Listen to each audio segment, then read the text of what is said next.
Todos os dias os fotógrafos brigam para ganhar clientes, investem nas redes sociais, executam trabalhos com mais técnicas, desenvolvem promoções, lançam novos produtos. Afinal de contas, o cliente é extremamente importante para que a nossa carreira cresça e se desenvolva. E anda meio difícil você aumentar o número de clientes, não é mesmo? Mas e se eu disser que mesmo com dificuldades em ampliar o número de clientes, o que você deve fazer mesmo é demitir alguns clientes? Se você está interessado nesse assunto, então acompanhe esse vídeo. Olha só, pode parecer um pouco arrogante e prepotente dizer assim: mande o cliente embora, despeça o cliente, dê um cartão vermelho para o cliente. Mas antes de tudo, eu quero que você entenda o que significa a relação fotógrafo-cliente.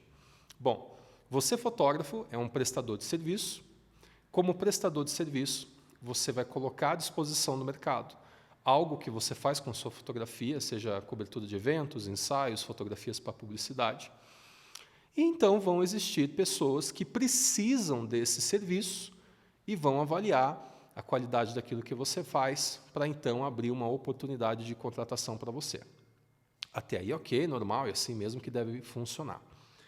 O problema para o fotógrafo começa quando alguns clientes, e são muitos, não são poucos não, gente, chegam até o fotógrafo sem a mínima noção do que é o trabalho de fotografia profissional.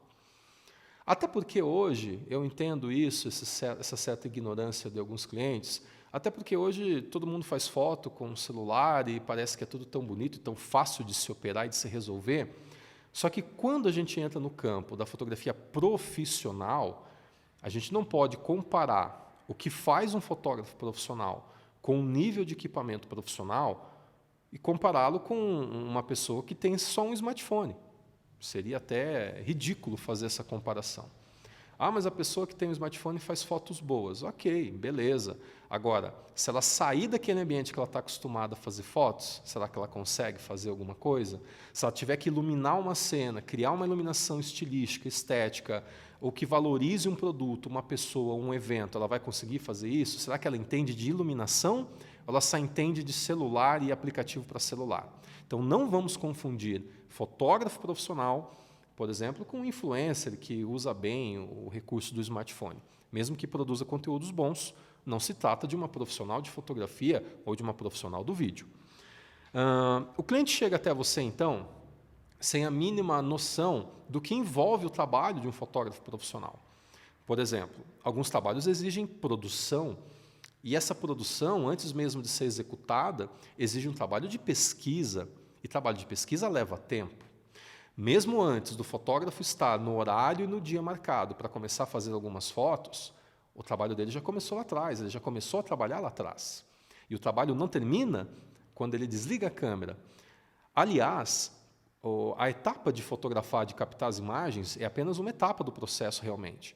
Esse fotógrafo, às vezes, vai passar horas e até dias na frente de um computador para finalizar esse material até que ele esteja pronto, com as qualidades máximas possíveis para que o cliente utilize e tenha retorno com ele. Logo, se o cliente não tem a percepção de todo esse envolvimento que existe por trás do trabalho do fotógrafo, a primeira coisa que ele vai fazer é questionar o preço.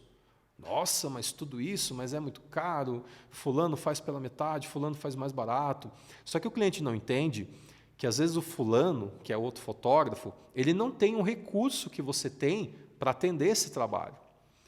Avalie comigo.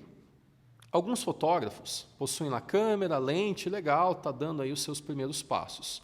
Mas isso é insuficiente, por exemplo, para você produzir material de publicidade, ou para você trabalhar num grande evento, ou para você criar situações de iluminação com mais estética, com mais qualidade. Você pode produzir coisas legais, mas sempre dentro de uma limitação, porque você não tem recurso técnico para expandir isso.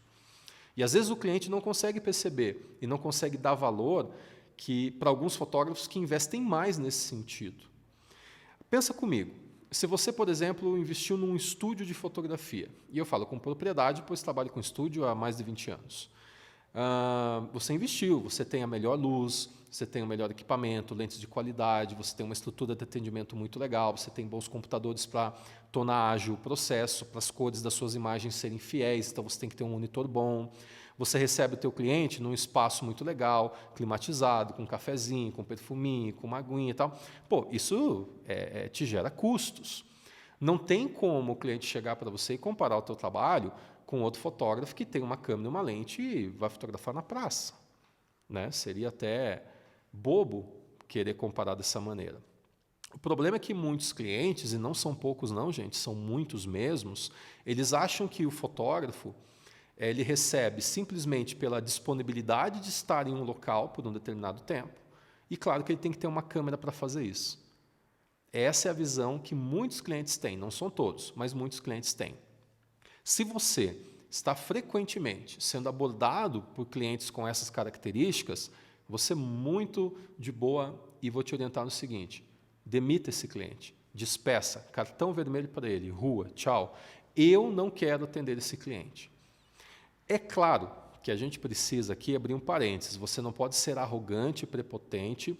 Eu entendo que muito fotógrafo por aí sobe o tom quando o cliente vai questionar o preço ou vai comparar o teu trabalho com o de um concorrente, porque aquele artista que mora dentro do fotógrafo, ele grita mesmo, ele fica doido, ele quer sair da casinha. Mas nessa hora, você não pode deixar o artista dominar a pauta, dominar a conversa. Você tem que deixar o fotógrafo empreendedor que mora dentro de você dominar a conversa. Você tem que deixar o fotógrafo vendedor que mora aí dentro dominar a conversa, e não o fotógrafo artista. Porque tem fotógrafo por aí que, quando entra numa pauta de debate sobre preço, sobre orçamento, e quando é questionado sobre valores ou sobre concorrente, ele já começa o mimimi. Então vai fazer lá, então vai lá, então vai lá. Calma, disputar cliente também faz parte da nossa rotina de atendimento. Mas é importante você saber o limite para isso. Se você cobra, por exemplo, R$1.000 por um trabalho, aí o cliente chega e esfrega no teu nariz que fulano faz por 150, vai ser difícil você argumentar alguma coisa com ele. Você pode alegar que, olha, como eu já fiz algumas vezes, infelizmente, eu estou aqui te atendendo, você está vendo a minha estrutura de trabalho, está vendo as condições do meu trabalho, está vendo a referência que eu tenho no mercado, então, eu estou te passando um serviço de valor de R$1.000. Você vai ter um trabalho de R$1.000. Agora, se alguém faz isso por 150, primeiro que não vai fazer da mesma forma, porque com certeza não tem metade, ou da capacidade, ou da técnica, ou de material para te atender. Então, que fique bem claro, você está pagando por R$150, você vai receber um serviço de R$150. E aí você começa a fazer o cliente questionar, a ter uma outra visão sobre o questionamento dele, porque ele começa a entender que se ele pagar pouco, ele vai receber pouco. Né? E eu não posso simplesmente dizer, então vai lá, está me ofendendo, está pensando que eu sou moleque e tal. Não, isso é bobagem. Porém, é que eu disse, você tem que saber aonde termina a negociação saudável e aonde começa a falta de bom senso do cliente. E, por fim, você vai dizer para esse cliente, olha, infelizmente eu não vou poder atendê-lo dentro do valor que você tem disponível para pagar pelo trabalho, porque o meu preço é o dobro disso, o mínimo que eu poderia fazer para você seria, sei lá, R$800, se eu cobrei 1.800. Ou poderia negociar diferente, poderia dizer que, olha, eu não vou conseguir te cobrar R$150, mas eu vou conseguir parcelar para você em 10 vezes sem juros, eu vou conseguir te dar uma bonificação nesse sentido, mas eu quero que você entenda o seguinte, você está colocando o seu dinheiro na mão de um excelente profissional. Eu faço isso há tanto tempo, a minha equipe, a minha estrutura e tal, tal, tal. Empodere-se na frente do cliente, não de forma arrogante, mas para que ele entenda que o seu trabalho tem muito mais valor do que o trabalho de outro que ele está querendo comparar. Tá? Chegou nessa parte, o cliente continua enchendo o saco, azedando, cai fora, demite o cliente e parte para outra. Se você é um profissional que está constantemente investindo na sua fotografia, investindo em você como fotógrafo, que trata tudo com amor, com carinho, com paixão, que sempre está procurando evoluir, fique tranquilo, porque clientes bons vão aparecer para você. Todo caso, é importante que você saiba que muitos clientes não têm a mínima noção do que é o trabalho do fotógrafo profissional, e como eu brinco aqui internamente com a minha equipe, Muitas vezes a gente deveria cobrar do cliente só para passar o orçamento para ele. Porque tem cliente, gente, que ele não sabe absolutamente nada do que ele precisa e não sabe como é que funciona. E eu já atendi muitas vezes clientes que depois de eu explicar para ele o que ele precisa, que ele não sabia do que se tratava, ele acaba indo fechar com outro fotógrafo. Mas tudo bem, faz parte do jogo. Em todo caso, é importante que o cliente entenda o que ele precisa. Você não precisa, cliente, às vezes, de uma pessoa com uma câmera e uma lente. Não, você precisa, às vezes, de um profissional que entenda de iluminação profissional. E se ele entende de iluminação, ele tem que ter recurso de iluminação profissional. Se eu vou levar, por exemplo, 2 tochas de LED ou de flash no ambiente externo para atender um cliente, não é só isso que eu vou levar. São 2 tochas, então são 2 tripés, são controladores, são modificadores de luz, pode ser sombrinha, softbox, octobox, beauty dish, bandeira, gel para colorir essa luz. Eu vou precisar ver se esses controladores de iluminação têm bateria, se não tem, se é pilha. Se o lugar que eu vou trabalhar tem energia elétrica ou se não tem. Se não tem, eu vou ter que levar equipamentos que funcionem a bateria, que, já vou te dizer, são mais caros e a bateria não dura tanto tempo. Então, se o trabalho for se estender, eu preciso ter baterias sobressalentes, assim como também para a minha câmera. E uma bateria, você que trabalha com isso, você sabe, uma simples bateria pode custar mais de R$1.000. Às vezes, o cliente não tem essa percepção. Ele acha que é uma câmera e a disposição de você estar lá captando algumas imagens.